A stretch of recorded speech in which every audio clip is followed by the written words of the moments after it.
আজি ইয়াত সংবাদমেল দিয়াৰ এটাই কাৰণটো আপোনালোকে গম পায় যোৱা কেইদিনমান ধৰি আমাৰ হোজাই ৰাজহ চক্ৰৰ অধীনত পূবদিনা পাদাৰ পঞ্চায়ত যিটো এই কিচামতৰ যিটো এটা মাটিৰ ঘটনালৈ এটা চলি আছিলে সেইটো সমগ্ৰ ৰাইজে গম পাইছে কি হৈছে কি নাই।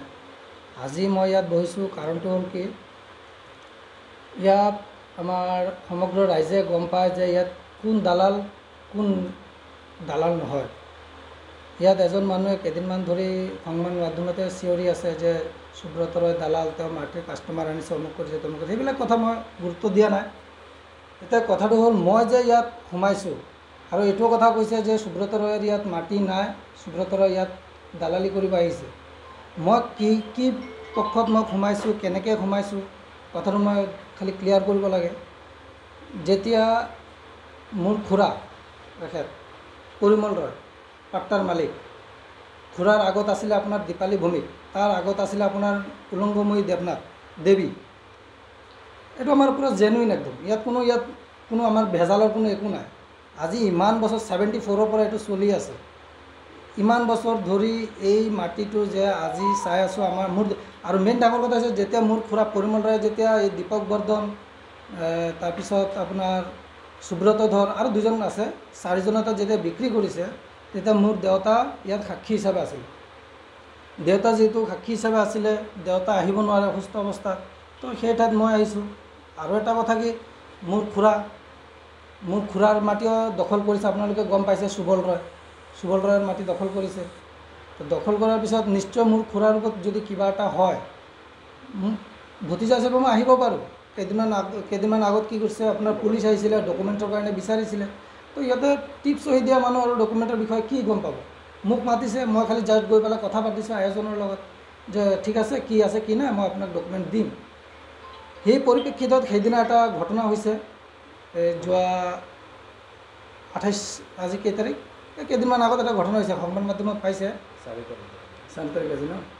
তো মোৰ নামত এটা গোচৰ ৰুজু কৰিছে হোজাই থানাত গোচৰটো ৰুজু কৰিছে যে মই কিবা মাৰধৰ কৰিছোঁ, মোৰ লগত মই বোলে কাৰোবাৰ সোণৰ চেইন লৈ গৈছোঁ। গোচৰ নম্বৰটো হৈছে কেছ আপোনাৰ 175/25 আৰু আণ্ডাৰ ছেকশ্যন 117 ক্লজ 2 মোৰ নামত এটা গোচৰ ৰুজু কৰিছে।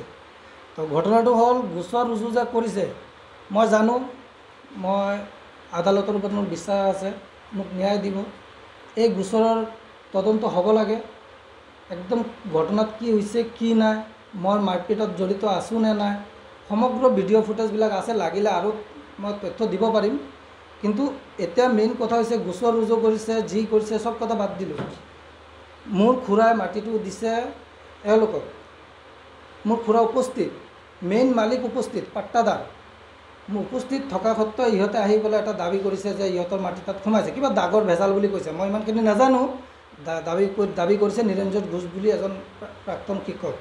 মই শিক্ষক বুলি মই সন্মান কৰোঁ তেখেতক, কিন্তু আজি যে আমাৰ দখলত থকা, আমাৰ খুৰাহঁতৰ দখলত থকা চব গোটেই ৰাইজে গম পাইছে কথাটো।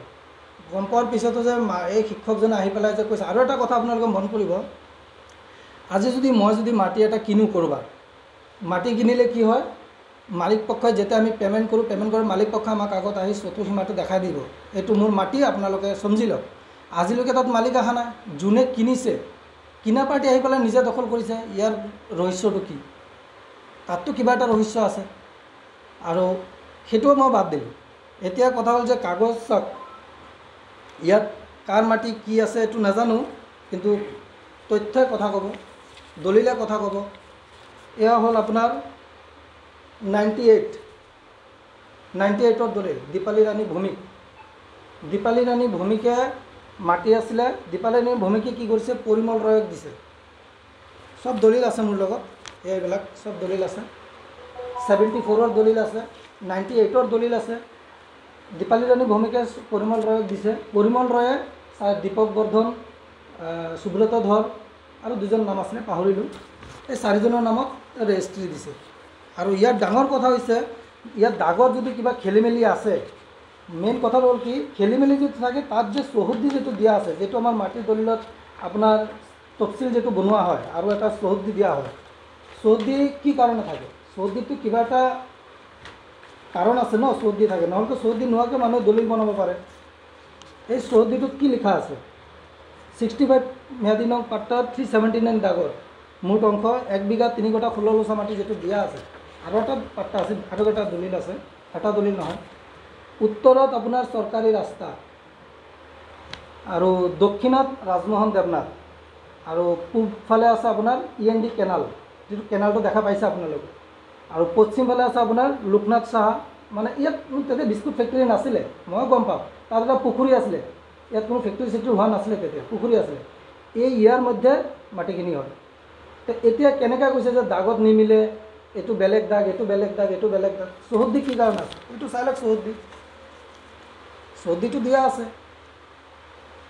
তো মোৰ কথা হৈছে চাওক, মানুহে দালাল চক্ৰৰ মানুহবিলাকে ক'ব পাৰে এইটো মোৰ মাটি, এইটো মোৰ মাটি, এইটো মোৰ মাটি। দালাল চক্ৰৰ কামেই হৈছে এইবিলাক, প্ৰলোভন দি পেলাই মানুহৰ পৰা মাটি দখল কৰিব, অমুক কৰিব, তমুক কৰিব। এতিয়া মেইন কথাটো হৈছে ন্যায় আছে। তেখেতে দেখাইছে অথনি আপোনালোকক যে আদালতৰ কাষ চাপিছে। এতিয়া আপোনালোকৰ সংবাদ মাধ্যমৰ যোগেদি মই এটা কথা ক'ব বিচাৰিছোঁ যে মোৰ ওপৰত যেটো এলিগেশ্যন দিছে এজন ভূমাফিয়া দালাল, যিজন ৰাজীৱ মজুমদাৰে একদম পৰিকল্পিতভাৱে তেওঁ কৈছে যে মই পৰিকল্পিতভাৱে তেওঁক ফচাইছোঁ, কিন্তু কথাখিনি তথ্য আছে মোৰ লগত। কিন্তু তেওঁ যে পৰিকল্পিতভাৱে মোক ফচাইছে, কাৰণ সেইদিনা ঘটনা হৈছে, মই উপস্থিত হৈছিলোঁ, হয় সঁচা, উপস্থিতৰ ফুটেজো আছে। তেওঁ ক'ৰবাত দেখাব পাৰিব নেকি যে মই তাক মাৰ ধাং কৰিছোঁ, অমুক কৰিছোঁ, তেওঁৰ ঘৈণীয়েকৰ গাত হাত দিছোঁ, ৰডেৰে কোবাইছোঁ বা সাংবাদিকসকলক, আমাৰ সাংবাদিক বন্ধু বান্ধৱক মই আদৰণি জনাইছোঁ, নমস্কাৰ। মই আজি যোৱা কেইদিন আগত এটা ঘটনা শুনি পাইছে আপোনালোকে। মোৰ খুৰাই মোৰ দেউতাক মাটিটো দিছিলে। আজি যেতিয়া দীপালী ৰাণী ভূমিক মাটিটো ক্ৰয় কৰিছিলে, তেতিয়াৰ পৰা মোৰ দেউতাই খেতি কৰি আছিলে।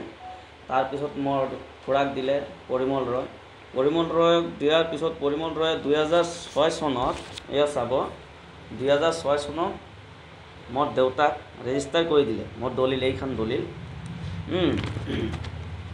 আৰু এইখন আমাৰ খাজনা দিয়া ৰচিদ, এইখন আমাৰ QR কোড থকা পাট্টা নম্বৰ, আমাৰ পাট্টাৰ কাগজ, এয়া চাব। এতিয়া সিহঁতে মোক কৈ আছে যে ইমান দুচক্ৰ, এই ৰাজীৱ মজুমদাৰ, বিশ্বজিৎ আৰু জয়ন্ত ঘোষ, এই তিনিজন মিলি পেলাই আজি সেইদিনা যে 28 তাৰিখে ঘটনা এখন কৰিলে, সিহঁতে মোৰ লগত মাৰধৰ কৰিলে, আকৌ মানে বেলেগকৈ এখন মোৰ ওচৰত গোচৰ দিলে। মই বহুত শাস্তি পাইছোঁ। এইটো মোক খুৰাই মোক মাটি দিলে। এতিয়া মই মাটি বাৰী কৰি খেতি কৰি খোৱা মানুহ, মোৰ দেউতাই ইয়াত হাল নচলে, কোৰ দি পেলাই কাটি পেলাই খেতি কৰি খাই আছোঁ। সিহঁতে সেইদিনাতো মোৰ মাটিটো আহি পেলাই বেৰ মাৰিলে, মই বাধা দিয়াৰ কাৰণে মোৰ মাৰধৰ কৰিলে সিহঁতে, ঠিক আছে। এতিয়া উল্টা এলিগেশ্যন দি আছে মোৰ দাদা সুব্ৰত ৰায়, মই বোলে মাটিৰ দালাল, বহুত ডাঙৰ মাটিৰ দালাল, মাফিয়া মাটিৰ দালাল। এতিয়া আমি মুখ্যমন্ত্ৰী ডাঙৰীয়া আমাৰ হেমন্ত বিশ্ব শৰ্মা ছাৰক মই অনুৰোধ কৰিছোঁ, অনুৰোধ জনাই আছোঁ যে সিহঁতক যে উচিত বিচাৰ যে মই পাওঁ।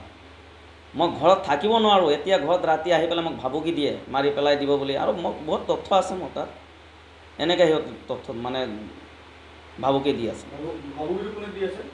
ৰাজীৱ মজুমদাৰ ৰাস্তাত ঘূৰি থাকে, ৰাতি মাল খাই পেলাই ঘূৰে সিহঁতে, আৰু মানে য'ত ত'ত ভাবুকি দি মোক মাৰি পেলাই দিব বুলি।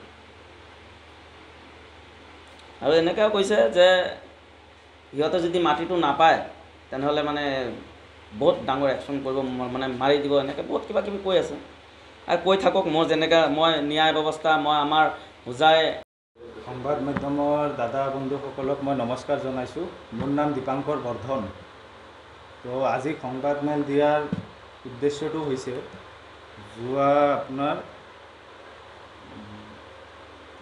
এপ্ৰিল 27 এপ্ৰিলত মোৰ ধনীৰাম পাথাৰ বিস্কুট ফেক্টৰীৰ লগত মোৰ দেউতাই 2007 চনত এটা মাটি ক্ৰয় কৰিছিলে।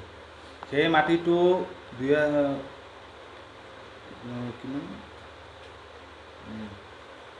এপ্ৰিলত কিছুমান মানুহে দখল কৰিব আহিছে, তেনেকুৱা মোক তাৰ স্থানীয় মানুহে মোক ফোন যোগে জনাইছিলে। তেতিয়া অলপ আধা ঘণ্টা 1 ঘণ্টা পাছত মই যিহেতু মই ডবকা থাকোঁ, মোৰ যাওঁতে অলপ সময় লাগিব। তাতে মই গৈছোঁ, গৈ পেলাই মই স্পটত গৈ পাইছোঁ বিশ্বজিৎ সৰজ, জয়ন্ত ঘোষ আৰু গোটেই হোজাইত দালাল নামে এটা পৰিচিত ভূ মাফিয়া ৰাজীৱ মজুমদাৰ, তেওঁলোকক 3জনক মোৰ মাটিত বেৰ দি আছে। স্পটত গৈ মই পাইছোঁ, মোৰ তাত ফুটেজ আছে, মই অন ৰেকৰ্ড কথা কৈ আছোঁ। তেতিয়া মই 27 তাৰিখে মই থানাত এজাহাৰো দিছোঁ, কিন্তু হোজাই আৰক্ষীয়ে কোনো ব্যৱস্থাই লোৱা নাই। হোজাই আৰক্ষীয়ে কোনো ব্যৱস্থা লোৱা নাই। আৰু মই মাটিটো 2007 চনত 369 দাগ আৰু 379 দাগ মই 35 লোচা মাটি মোৰ দেউতাই ক্ৰয় কৰিছিলে। এয়া চাওক আমাৰ দলিল। 2007 চনত ক্ৰয় কৰা মাটিটো এতিয়া হৈছে কিমান, তেওঁলোক যোৱা 2-3 দিন আগত কিছুমান মানুহে সংবাদমেল যোগে কৈছে যে তেওঁলোকে মাটিটো ক্ৰয় কৰিছে। কিবা নিৰঞ্জন ঘোষ, তেওঁ বোলে প্ৰাক্তন শিক্ষক, তেওঁ সংবাদমেল যোগে কৈছে যে তেওঁৰ মাটি। তেতিয়া চবতকৈ ডাঙৰ কুৱেশ্যনটো হৈছে, মই 2007 চনত ক্ৰয় কৰিছোঁ মাটিটো। মাটিৰ এয়া হৈছে দলিল, আৰু মাটিৰ চৌহদ্দিটো হৈছে আপোনাৰ বাউণ্ডাৰী, যিটো নৰ্থত আছে ৰোড, চাউথত সুবল ৰয়, ইষ্টত END নালা আৰু ৱেষ্টত এছ সাহা। এইটো হৈছে আমাৰ চৌহদ্দি মাটি। সেই 2007 চনত ক্ৰয় কৰা মাটিটো এতিয়া 2024 চনত কোনোবা আহি পেলাই কেনেকৈ কৈছে যে তেওঁলোকৰ মাটি। আৰু 2007 চনততো দাগ পাট্টা চব ঠিকেই আছিলে।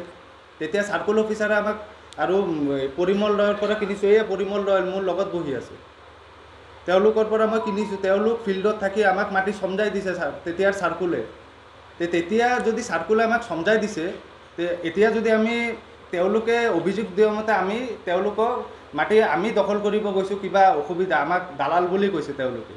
2007 চনত কি চাৰ্কুল অফিচাৰ পাগল আছিল নেকি? আমাক যে মাটিটো সমজাই দি গ'ল, আমিতো কিনি লৈছোঁ মাটি, দলিল আছে, এয়া চাওক দলিল। আমি কি ক্ৰয় কৰা মাটি এইটো?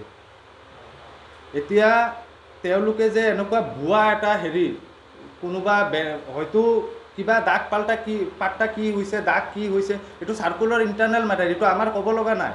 এইটো হ'ব পাৰে, কিন্তু আমাৰ দখল থকা মাটি আমি 2007 চনত ক্ৰয় কৰিছোঁ। তাৰ স্থানীয় মানুহে ক'ব আমাৰ দখলত আছিল, আমি খেতি কৰিছোঁ। এতিয়া তেওঁলোক ক'ৰ পৰা ওলালে এইটো আমাৰ মাটি বুলি? এইবিলাক। আৰু নিৰঞ্জন ঘোষ যে প্ৰাক্তন শিক্ষক, আৰু তেওঁ শিক্ষক হৈ পেলাই তেওঁ যে আহি পেলাই মাটিৰ দালালিত নামিছে, এইটো এটা শিক্ষক সমাজৰ কাৰণে এটা লজ্জনীয় কাণ্ড। তেওঁ যে শিক্ষক হৈ পেলাই এটা মাটিৰ দালালিত লাগি গ'ল, তেওঁ এটা শিক্ষক সমাজক তেওঁ লজ্জাজনক হেৰি কৰিছে।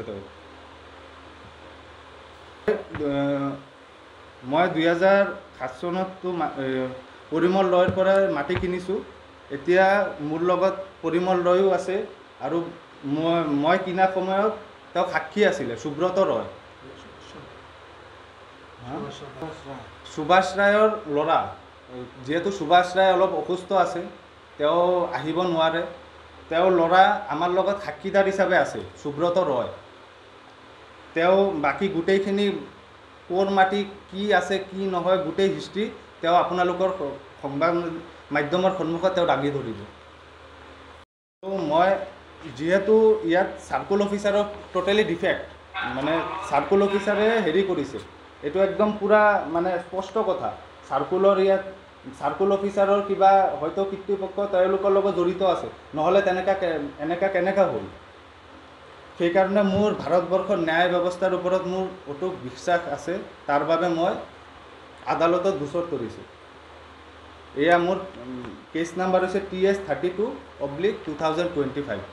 এতিয়া মই সুব্ৰত ৰয়, তেওঁলোকে মালিক পক্ষ হৈ পেলাই তেওঁলোকৰ পৰা যিহেতু মই মাটিটো কিনিছোঁ, তেওঁ গোটেই তথ্যটো তেওঁ সংবাদ মাধ্যমৰ ওচৰত দাঙি ধৰিব।